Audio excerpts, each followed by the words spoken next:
Ke Bang Deddy Sitorus atau Bang Refli, Bang Deddy dulu. Bang Deddy, semua pilihan Bang. Kalau mereka mau segera bergabung ke dalam, ya mereka ingin demi kemajuan bangsa dan negara tadi kata Pertama Nasdem. gini, pemilu presiden itu kan tiap 5 tahun adalah proses konstitusional cara kita merekrut pemimpin bangsa ini. Dan diatur juga bahwa setelah KPU itu ada proses di MK.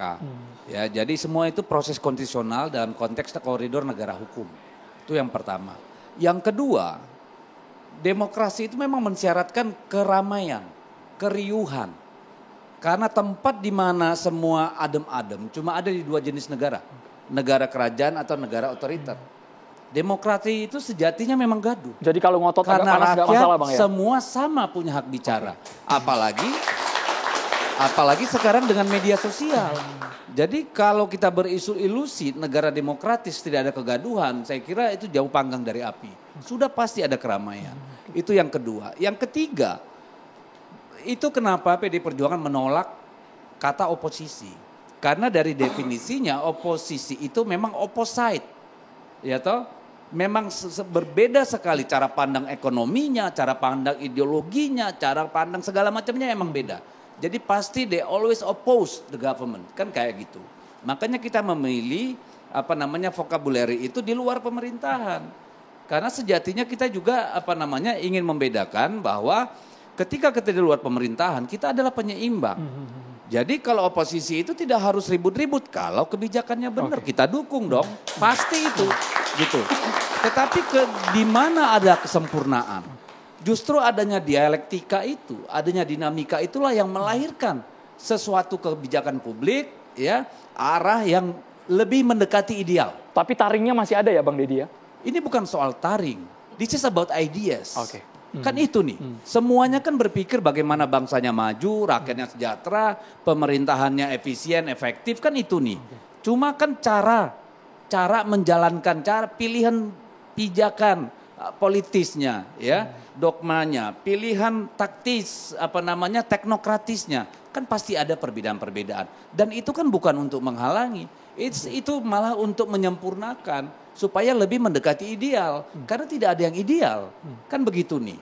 Jadi kita harus juga melihat posisi di luar pemerintahan itu sebagai cara beradab untuk supaya kerjaan parlemen itu tidak terjadi di jalanan. Justru harus ribut di parlemen gitu. Tetapi itu adalah dalam konteks penyempurnaan. Bukan dalam konteks apa-apa harus beda gitu loh. Bang Refli. Iya, begini ya. Kita harus bedakan 3 hal ini yang pernah saya sampaikan. Nation, state dengan government. Sebagai bangsa nation, ya kita harus bersatu. Ya kan, persatuan Indonesia. Sebagai bangsa, sebagai negara, state, kita harus bersatu. Bangsa Indonesia, negara Indonesia.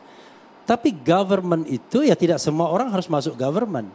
Ada yang memerintah di eksekutif, ada yang di legislatif, ada di yudikatif. Bahkan ada yang tidak di 3 ranah itu. Dan kita tidak bisa mengatakan bahwa Indonesia ini habis oleh partai politik. Yang di luar partai politik masih ada. Jadi ada government, ada political society, ada civil society juga. Karena itu mengatakan bahwa wah kita nggak mau ribut-ribut, kita bersatu dan lain sebagainya. Itu kan baru omon-omon di sekitar orang yang punya kursi kekuasaan. Belum omon-omon yang melibatkan rakyat banyak. Itu yang harus kita pahami. Yang kedua adalah yang namanya pemilu ini adalah alat untuk ngecek. Check and recheck, apakah Anda masih dipercaya atau tidak. Deddy Sitorus, Mbak Irma, kemudian Habib, ini kan dicek oleh rakyat. Dengan asumsi bahwa benar ya terpilihnya, tidak money politik dan lain sebagainya, bekerja untuk demokrasi. Lalu masyarakat ngecek, oh ternyata Deddy selama 5 tahun baik, saya pilih kembali. Nah itulah sarana yang sah. Ternyata Prabowo, let's say kalau kita ngomong 58%, oh ternyata dia bagus, saya pilih dia. Oh ternyata dia tidak bagus, dia tidak terpilih. Itu sarana. Reward and punishment itu bukan dari kita yang mempanis dia. Mana ada elit mempanis. Yang punishment itu rakyat. Ya kan? Ketika rakyat misalnya melihat, tentu dengan suara yang genuine ya, bukan suara yang kemudian direkayasa. Ketika rakyat melihat P3 tidak baik, tidak jelas konsepnya. Ini partai Islam tapi kok membelanya tidak arus kanan misalnya. lebur dia. Tidak lolos parliamentary threshold. Nah itulah yang namanya punishment.